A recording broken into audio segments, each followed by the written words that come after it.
Hi, everyone. Larry Bailey here with another Live with Caeli show. These things come to you every Tuesday, or every Tuesday we can. Starts at 4:30 p.m. Eastern, 1:30 p.m. Pacific. We talk about all things investor related, market related, and we get to pick Caeli's brain, or at least that's the idea. So this is all about collaboration. For those that are just joining, we're probably going to have a fairly large crew here today, talking about a lot of great stuff. So please make sure you either use the chat feature, or when we have a break in the moment, go ahead and take yourself off mute. Or if you want to just raise your hand using the Zoom technology, we'll go ahead and call you out. Today's topics. Today is September 13th, 2022 already. And today we're going to talk about asset protection through using an LLC and also through using a non-recourse loan. We're going to also talk about how to mentally make it through this kind of environment as an investor. And then rounding out the day for our agenda, Caeli's going to announce a special CPA guest that's going to be coming on a future show. So Caeli, take us away. Take us away. Thank you, Larry. Hi, everybody. Thank you, as always, for taking some time out on your Tuesday afternoon to be here with us. I'm going to preface really quickly. It's been one of those days. I know everybody has these, but it has been nonstop. And I just looked down at the clock, realized I was about to be late while I was trying to scarf some food. And the only reason I'm telling you guys this is that there are some remnants left within my teeth. So if you're watching me go like this, I apologize sincerely. I'll try, and it's one of my pet peeves, having things in my teeth. So we're gonna roll. Thank you, Larry. Okay, so let's just get going. We're gonna talk about LLC first for asset protection. I can see most of you list, or anybody that's on the screen, show of hands, who has their properties held in a limited liability corporation? How many of you? Most of you, some of you, none of you, all of you? Got at least Keith raising his hand. Okay. And Andrew's driving, so Andrew, keep your hands on the wheel. Okay, so for me, all of my properties have always been held in an LLC for asset protection. And let's just be clear about something. A lot of people are confused about really what the mechanics or what an LLC is, what it's intended to be. An LLC is anonymity, guys. That's it, right? Depending on the LLC, a Delaware, a Nevada, a Wyoming, those can offer a little bit more layer of anonymity, and there may be some additional tax shelter in that case. But overall, an LLC is anonymity. It's just hiding you personally from somebody that may be litigious and wants to sue you for something that you have that they want, whatever the circumstances are. But that's what it is. Like I said a second ago, all of my properties have always been held in an LLC. And one of the questions my clients have asked me over the years that I haven't really ever had a great answer for is that, well, you know, when it used to be an issue to transfer into an LLC and those demand on sale clauses and things, which by the way, no longer exist. I'll get into that in a second. But when they did, people would always say, well, why wouldn't you just go and get a master policy, an umbrella policy, insurance up to $1 million of liability, blah, blah, blah. And the answer to their question is, why didn't I? I could have. In every case over the last 25 years, I've never found myself in a situation where that protection of the LLC has been something that I needed. Thank God, right? Knock on wood. Thank God that was the case. But when all is said and done, could I have just gotten that extra liability insurance? Yes, I could have, and been in exactly the same boat within protection, et cetera. And cost-wise, probably similar with regard to, depending on how many properties you have and having to go back through and update the LLC annually versus the extra cost of the insurance might be 6 of 1 if you have enough properties. If you only have a few properties, that extra insurance might actually end up chewing in a little bit more to your return, but that's going to be more of an individual one-on-one call. So for the purpose of conventional financing, for those of you that aren't up to speed on the rules, there used to be something called a due on sale or demand on sale clause that stated that you have to take title the way you've left title. Well, that's actually down the road. Let me back up a second. So within the conventional loan sets of loan documents that you used to sign, there was some language in there that said that you are the intent of how you're holding title. Okay, and intent, I believe, is the operative word here. So most people would change, let's say that they close in their individual name, which you have to do on a Fannie Freddie loan, right? And that after they close, they would go and execute that quit claim deed, QUIT claim deed. Some states call it a warranty deed. More often than not, it's a quit claim deed, but they would execute this instrument and they would transfer title from their individual name and into the LLC name. Well, the way that the loan documents used to be written is that they could come back and execute this due on sale, which in a lot of people's mind would call the note due, right? And that was kind of scary. That is no longer the case. I won't go into all of that other language, but what I can tell you is that Fannie and Freddie allow you to change title from your individual name into your LLC so long as you have the majority ownership of the LLC. Okay, if you just closed on a loan and you're transferring it into an LLC where you don't have majority ownership of that, there is a due on sale clause in effect.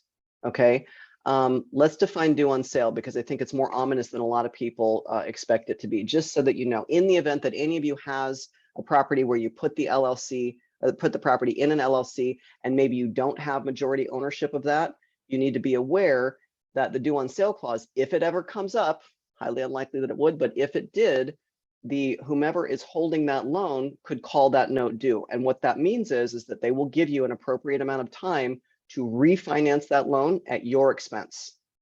Okay, they're not going to show up at your house and handcuff you. They're not going to levy your bank accounts. But the cost of a refinance, I think all of us agree, is something that you want to avoid. So anybody that has a property that is held in an LLC and you happen to not have majority ownership of that LLC, I would get that changed right away. Okay. Let's talk a little bit about, anybody have any questions about that? With regards to the due on sale language, just for those that haven't already found it in the community, we are going to be adding that to the comment here for it. So there's a Fannie Mae version and a Freddie Mac version that will be loaded in there for them, Caeli. Thank you. And within those guys, the actual language, it's a few page document. It's highlighted specifically that you want to read regarding what Fannie and Freddie have for how to proceed with transferring title ownership. Okay, so let's take it a step further and talk about different. Before you go there is a couple questions. I was on mute. Sure. I apologize. So sure. Nicole asks, what steps do you take to transfer your property to an LLC before we move away from that? So if you are in the process of closing on a purchase transaction or even a refinance, you can talk to us and say, hey, after closing, I want to make sure that I transfer this into my LLC. We will interface for you on your behalf to title and escrow and let them know that this is what's happening. They're going to request the appropriate documents. They'll have it all set and ready to rock so that the day after, if that's the instruction that we give them, the day after we close on the loan, they'll get with you and they'll execute the changeover and then record that document with the county. Was there others, Lair? And just as a follow-up, Michael just added he believes a warranty deed is best so as not to invalidate your title insurance. Do you have any comment about that? That might be right. I think, Michael, in some states, though, you may not have access to a warranty. I think that I know Texas for sure you do. In fact, there's many attorneys in Texas that won't do it in a quit claim. They insist that it be in a warranty for that reason. I don't know. To be honest, check with your title provider attorney for legal guidance on this. Yeah. That was all we had for now. Okay. Where did I leave off? So LLC, asset protection. Oh, the cost, maybe if those of you are interested in this, if you're going to transfer from your name into an LLC, it might be $50 or $100. It's fairly inconsequential. Now, keeping in mind, if you have a property that you put into an LLC for that asset protection, and conventionally speaking, you want to come back out and do a refinance or something of that property, you're going to have to go the other way. We'll help you with that. You don't have to really do anything. But if you put it in an LLC after you close on the loan and you come back to us for another loan, right, we're going to have to go back the other way, get it into your name, get the loan closed, and then pop it back in. So there may be some costs associated. I will tell you that there are counties in the United States that impose extremely expensive transfer costs for that. There's Pennsylvania is one of those states. There's certain counties in particular where Philly charges 2% and the state charges 2%. It's insane. So I mean, you could have a $250,000 loan, and just to transfer from the LLC, could cost you thousands and thousands of dollars. So, make sure that you're checking with us or whomever to see what those costs might be. Normally it's like I said, inconsequential, maybe $100.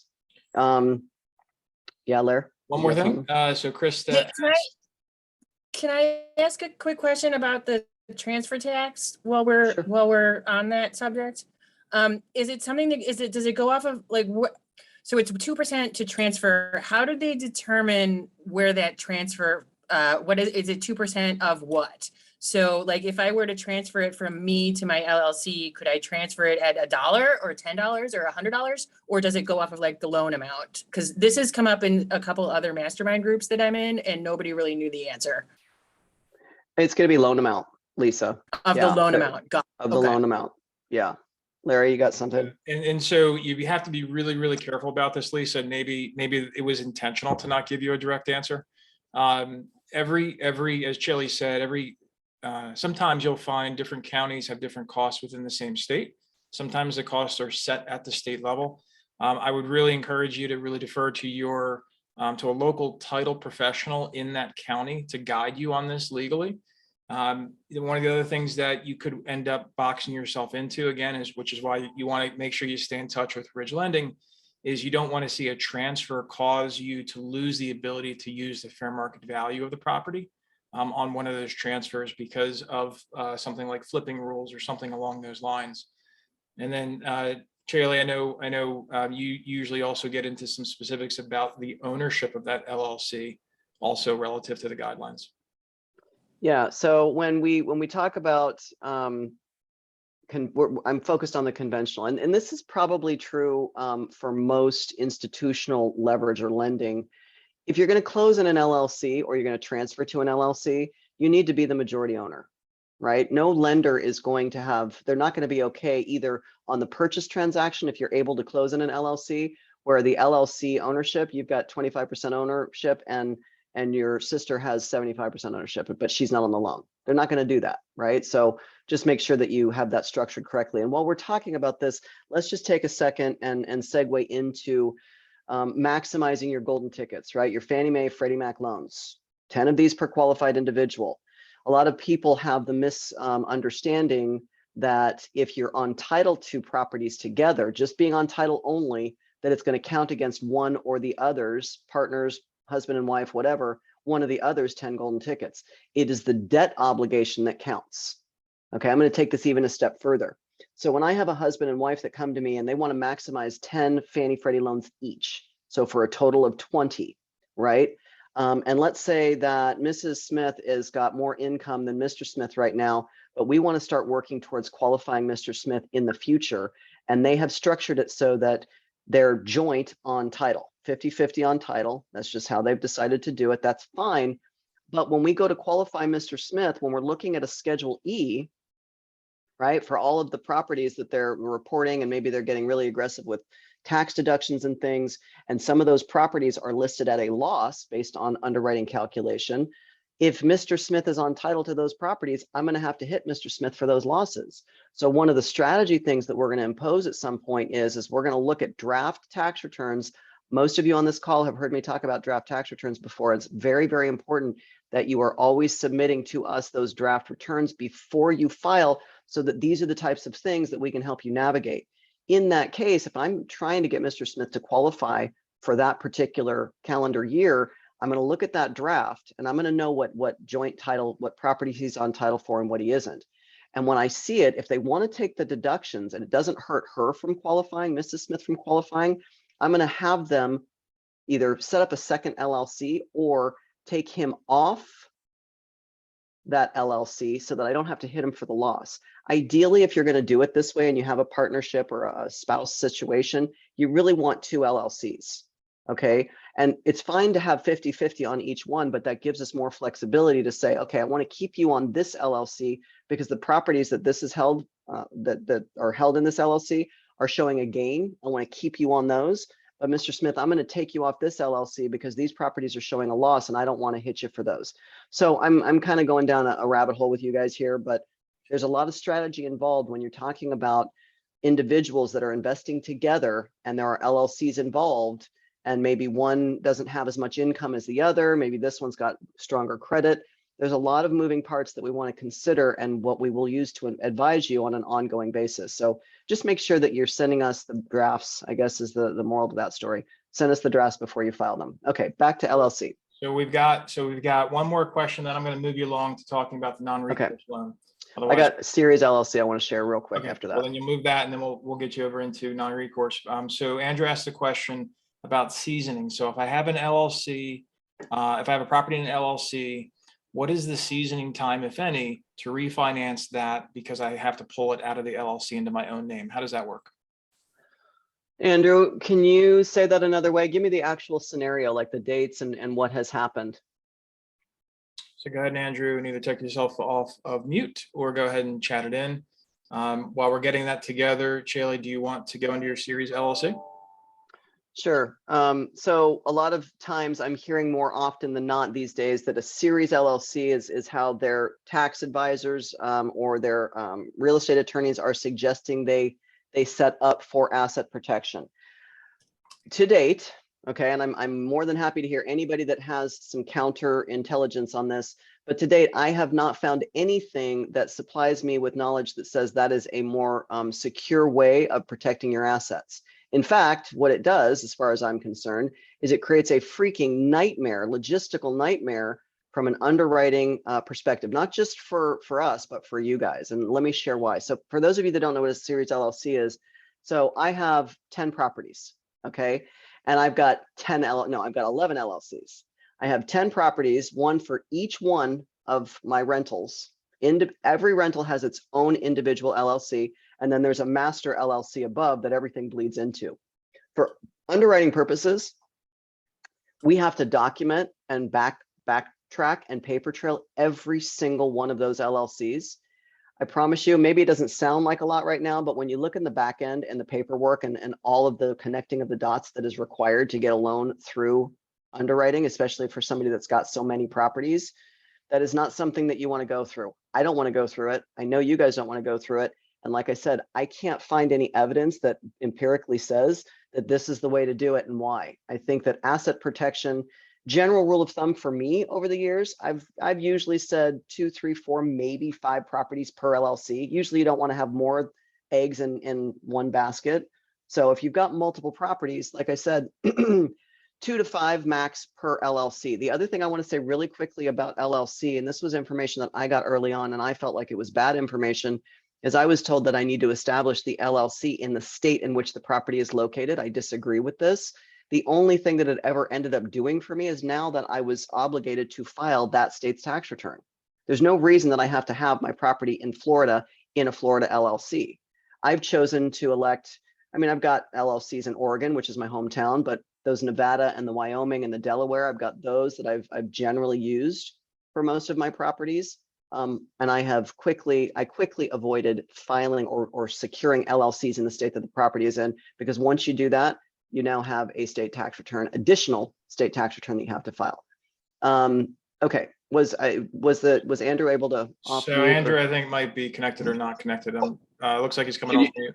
Yep, you're good, Andrew. Can you hear me? Can you hear me now? Hi, Andrew. Yeah. Hi. So I purchased a property August 18th. We put it in our LLC and we're doing a rehab on it. So when we're done with the rehab, how long do I have to wait for the seasoning period before I can refinance? And then you just talked about we're going to have to quit claim deed into our personal name to do that. So. And we're talking about conventional financing, right, Andrew? Yeah, well, I mean, it's probably going to have to be like a DSCR loan or something like that, but. So if we're going to go debt service coverage ratio, then you don't have to take it out of the LLC at all. We can close title in the LLC name. It's conventional. It's Fannie Freddie rules that require that we get it out of the LLC and put it into your individual name. So let me just answer that way in case that's how we end up going. So you said we. So there's 2 people, 2 parties. What is the percentage my wife. ownership? Okay. My wife and I. And it's 50-50. Yeah. And who's going to be on the loan, you or her, or both? I'm the one that does all the loan stuff. Okay, then in that example, you don't have to, there's no seasoning required, right? You're going to be able to do if cash out is what you're doing, a cash out refinance immediately. because you are the LLC, you and your wife, right? It's you. So there's not going to be any seasoning there. However, there will be seasoning on a cash out depending on how you acquired it. So did you pay cash for the property, Andrew, or did you use leverage of any sort to get it? We used our HELOC. Okay, everything was used via the HELOC, right? Yes. Was there rehab money associated with the purchase? We're using part of the HELOC for the rehab, and then whatever's going to be extra, we have savings to cover Okay, the so rest of it. all right, so the rule here, it sounds like the rehab dollars that are associated with getting this ready for an ARV were paid after you purchased the property, correct? Correct. Okay, so unfortunately, so there's no seasoning requirement for what you're trying to do, but the maximum you can get back because you didn't have the information. So let's say the ARV is super high, and let's say we can go to 75% LTV of whatever that ARV is. The maximum amount of cash you can get in hand after closing costs of the refinance cannot exceed the total acquisition cost on the final closing disclosure. So because the rehab came after, they're not going to be listed on that final CD. And the rules say you are only eligible to a max of that bottom line number on the closing disclosure. So one of the things that we coach our clients, this is kind of the Burr method, right, guys? Where we're going to buy, we're going to rehab, we're going to rent, we're going to refi. So in that example, a lot of times, and this is so common, Andrew, so don't beat yourself up over this, man. We'll know for next time. You want to make sure that you have the purchase price and those rehab costs listed on that closing disclosure so that you're eligible to get up to a maximum of whatever that is if the ARV comes in high enough. Does that make sense? Yeah. Yeah, we can talk. And So Andrew, feel free to email me and we can talk in more specific too if you want. What were you going to say? If we go conventional, how long's the seasoning period? To get your rehab dollars back up to, if again, value is high enough, 6 months from the purchase date. Okay, and that is with my LLC, or So we're And going to then close I in your quit- individual name, and then you can quit Yep. quit claim it back into the LLC. okay, so 6 months seasoning in my LLC, and then we can click claim it, and it goes immediately into my name, and then you can quick claim it back into the thing after we refinance. Yeah. Right. And- So and the 6 Andrew, months.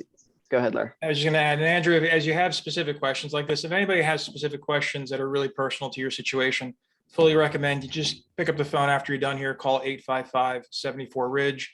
One of Ridge's dedicated lending specialists will walk you right through everything. And if you need a special meeting with Caeli to go through these specifics, it can be set up. So if you want to go ahead and do that after the call, that'd be great. Thank you, Andrew, for that. Keith, you did have a question. You had your hand up. Thanks for being patient. Go ahead and jump in. How are you? I Good. just wanted to ask, how does Caeli was speaking of the Series LLC, Mhm. and I was just going to ask, is that any different from a LLC with an S corp election? With a Or are what, they- Keith? With the With S a- corp election? It sounds kind of Uh, similar. That's why I'm asking. I don't know. I don't know the answer to that. The extent of the LLC that in the questions that I've asked is that A, it doesn't provide that much more anonymity, and B, the Series LLC is just specifically one LLC per property. Okay. Okay. The S corp election has to do with taxes, and it's just some sort of designation with how your LLC is treated for tax purposes. You're kind of talking about two totally different things. I think that sounds right, Keith. I That's think what I that, was yeah, wondering. one is going to be tax and the other one's going to be protection. Asset Okay. protection. They're two totally different things. Okay. Yeah. All right. Awesome. Thank you. Keith. Thank you, Lisa. Caeli, I'm going to move you along. Let's get out of the LLC land and let's talk about having an option to use a non-recourse loan. Yeah. So for those that are not familiar with what this means, you've got recourse and non-recourse.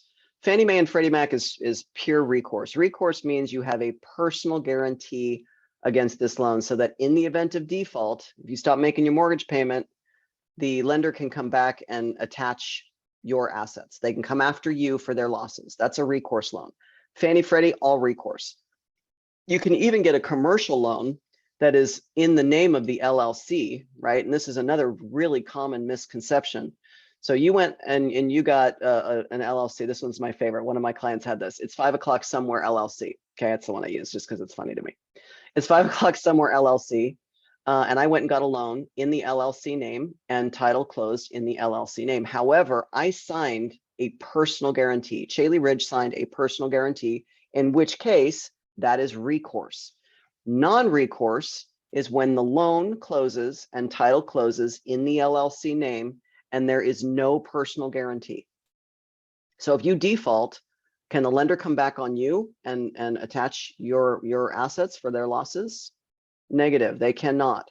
On a non-recourse loan, they cannot do that. So from a protection standpoint, some people really prefer that non-recourse. I'll tell you guys that when you're talking logistics, recourse versus non-recourse, a couple things to keep in mind. The number of times I've seen a lender come back on a recourse loan and attach the individual in the event of default, I'm not even sure I've seen that even one time. The property would have to be in pretty severe disarray. Now, I want to preface by saying, I am not an attorney and I'm not giving you guys legal advice. I'm sharing with you from my own personal perspective that in the event of default, have I ever known or heard of a lender going after the individual? No, and the reason for that probably is that the properties were in good working condition, right? They want their property back. That's all they want. They're not going to go through the extra trouble of suing you. They're going to cut their losses. It's going to go on their balance sheet or whatever. They want the property back. They're going to go through the courts. They're going to do the foreclosure, whatever it is. They want their property, and then they're going to go and resell it. If there is a shortage between, let's say, what they can sell it for and what you owed, right? There's a difference there. They will issue you a 1099 for that. Or maybe it's not a 1099. What was it? Maybe I'm thinking of something else, but you right. will be. It's a 1099. You're right. Yeah. So, so if anybody remembers 0809, this happened to me. So we held on as long as we could. I had a property. We purchased it for 1.1 million in Florida. I could not get them to agree to any short sale. Nothing would work. Finally, after many years, I think it finally sold for 350,000. And the difference between the loan, et cetera. Now there was forgiveness. We had attorneys involved, but if there's a spread between a short sale or a deed in lieu of foreclosure or whatever to what the property sells for versus what you owe, if you owe more than what it sells for, that difference, they're gonna issue a 1099 for it. There was another piece to that I was going to share with you guys. Non-recourse. Was it just about the terms? The terms, okay. The terms, yeah. So again, I don't think it's highly likely that on a recourse loan, anybody's going to come back to you in the event of your default. Remember, this means that you've defaulted, right? Which is nobody's intention. But if you had to default, chances are they're just going to take the property back. Okay, that's the first thing. If you're still not comfortable with that and you just insist on non-recourse, keep in mind you've got a lot less skin in the game. Not only are you're not guaranteeing it against default personally, but a non-recourse loan, you don't have any income documentations. Chances are it's a debt service coverage ratio product, et cetera.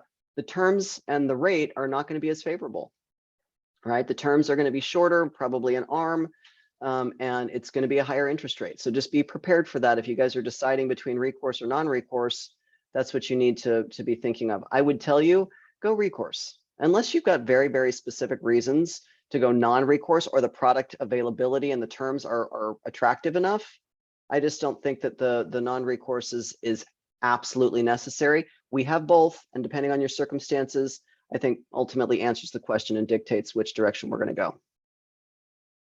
Awesome. There was a little bit of confusion between, because we throw these words around like everybody knows what the heck we're talking about. So You're right, non-recourse versus debt service coverage. Right? Okay. So I was just chatting that debt service is a method of qualifying, whereas recourse is a method of being responsible to repay the debt. Yeah. Did you say it differently? Yeah, exactly right. So recourse, non-recourse is obligation personally to the debt. Recourse, I'm personally obligated. So if I default, they can come after me. Will they? We've already discussed, probably not. Non-recourse, if I default, they can't touch me for any reason. So it's obligation to the debt, recourse versus non-recourse. Debt service coverage ratio is a means of qualifying. So you've got debt to income ratio as a personal, your tax returns, your W-2s, your pay stubs, your vials of blood, that's debt to income ratio.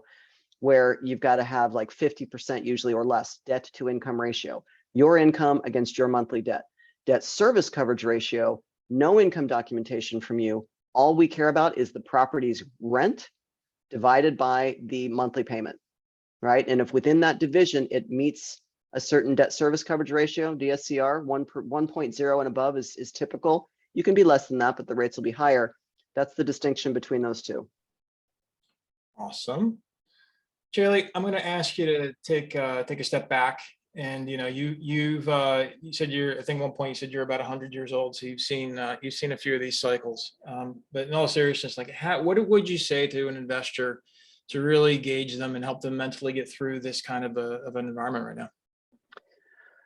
It's such a good question, and I should spend some more time talking about this and with my clients about this. I think the first thing that I would ask, I would start asking questions, is where does your fear lie? Right. And a lot of people right now with rising interest rates, there's a lot of emotion that is attached to these investments. And in some ways, I think it's appropriate, right? This is our livelihood. This is our retirement. These are big investments. So, I think that in many cases, some measured fear is natural and appropriate. But I would caution those or ask those, where does it really stem from? Is it lack of knowledge? More often than not, you guys, what I find is it really is. It's just they just haven't taken the time or had the time to go and educate themselves about what the realities are. And once they do, I really feel like people are a lot more inclined or open to making positive moves for their investment, for their future, for their financial freedom. So I would just say, what is the fear? What is preventing you? Is it high interest rates? Because if that's what you're counting on, or that's really what you're resting your inability to take action on, you need to talk to me, right? You need to read some publications, and maybe not me, anybody. Interest rates should be the last reason that you're on the fence from getting into real estate investing. There's too many other facets. There's too many markets. There's too many variables. There's too many upsides. Interest rates should not be what your fear is and keeping you held back. Some of the things that come up sometimes, Caeli, is people want to hold on to their cash. They feel like, what, I've got the cash now. I'm scared of what's going to happen. Maybe I shouldn't buy that next property because what if I need the cash? I would say be measured. How much cash do you have? Can you afford to invest in any? Are there different ways in which you can invest some of that cash, a portion of that cash? Are there JV opportunities that will allow you to get into real estate now, sooner versus later?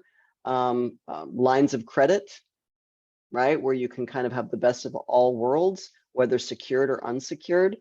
Use of other people's money is obviously the big one there. How are you going to find ways to leverage other people's money and keep your cash? I think that's a reasonable fear for people. And if that's really going to stop you, then there are other methods in which you can gain cash, other people's money, and still invest and keep your safety net and your level of comfort in check.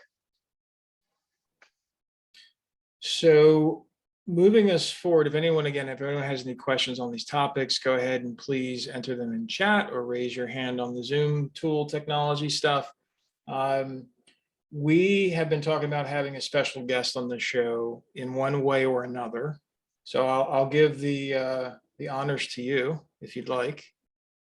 Okay, and you can just fill in anything that I've forgotten. So anybody listening that knows me knows that in general terms, social media and things like this have just been something that the truth is I've avoided it. It's just not been, my favorite thing to engage in. And it's been to my disadvantage. I've not been, other than the podcasts and things that I do for others, I've not been able to spread what I feel like is really valuable information that you can't get other places. So I apologize for anybody that loses from that. I'm getting with the times. And part of what that means, we are going to start expanding these live events weekly, and we're going to start having professionals on. I'm going to learn how to interview people. So we'll see what that means. But the first one that we're going to have on, super excited, a CPA that focuses on real estate investing. And he's not just a CPA that focuses on investors through real estate. He is an investor. So he's very unique, similar to me, actually, in that I'm a lender that focuses on investors, but I'm also an investor. He holds those credentials, right? Very, very well versed in all things real estate investing. He's in syndications, he's in residential, he's in commercial. Super smart guy. Actually, there's two. They're brothers. They're twins from Nepal. We're going to have him come on, and we're going to be talking about cost segregation, and we're going to do some deep dives that I think are going to be wildly beneficial to real estate investors that are either brand new, green, or very, very seasoned, whether you're a W-2 or whether you're self-employed. All of these variables are going to play a role in the tax part of real estate investing. And if you haven't really thought about the tax incentive of real estate yet, I promise you, it just means that you haven't evolved to that place. Once you get to a place where the tax benefit outshadows or overcompensates for the cash flow, you know you've arrived, right? At some point in everybody's real estate career, if you take it that far, the tax benefit is hugely advantageous, right? You know that when you're trying to find more ways to find write-offs on your Schedule E or the cost segregation, et cetera, and that's more important to you than cash flow right now, you know that you have reached that phase of the promised land, or you can check that off the box of your bucket list for real estate investing. Anyway, his name is Ashish. I'm going to just tell you guys, I've worked with him forever. We've done loans for him and his brother. And he's got a pretty thick accent. So I want you to when you come, and I want you to listen, just make sure I'm going to talk to him in advance and tell him just to slow down his speech. This will be recorded. You can go back and listen to it, but there's going to be so much good information. I'm really, really excited to be able to deliver this to you guys. And I think you're going to be very pleased with what will come out of that. When is it, Larry? It's the 20th, so it'll be next Tuesday. Is when it the 20th? No, is it the 27th? 27th. Did I screw that up? Yeah, sorry. I think 2 so. weeks. 2 weeks from today. Yeah. And we're going to continue to do this too. So if there are certain topics, right, within your own networks and your groups and the things that you belong to that they're missing details or there's experts that you want to hear from, please let us know that. I have access to all of these people, and we'll take a poll and we'll make sure that we have them on.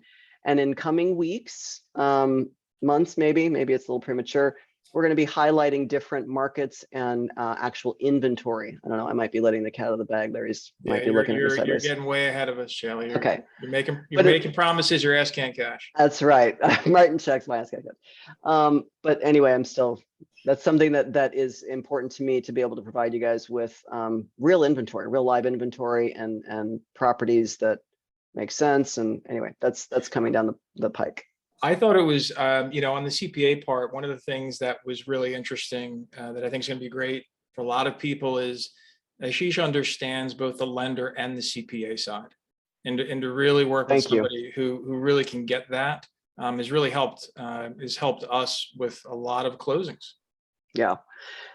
I'm sorry. That's probably one of the first things that I should have shared with you guys, right? Because most CPAs, while they are experts in finding deductions for you and keeping your taxable income low and the check that you're cutting every year low, that's fantastic. But they have no idea how that's going to impact your qualifications over here, right? And that's a big deal. So what happens is that Ridge will work with clients.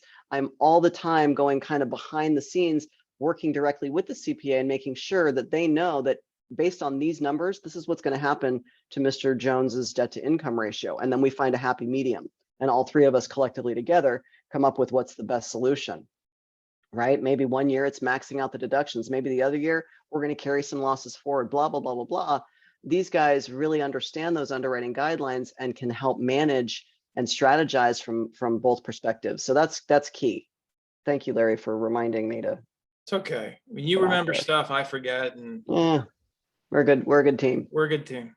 I don't see. So Teresa, yeah, we're super excited. So I'm grateful that you're excited about the tax topic. Also, we're going to go ahead for next week, and we're going to start promoting it. So make sure you set time up. So that'll be again on September 27th is when we're going to have Ashish come on and bestow us with his tax experience and tax knowledge.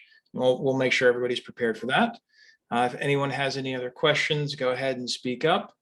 And in the meantime, while we're waiting for that, I don't see any.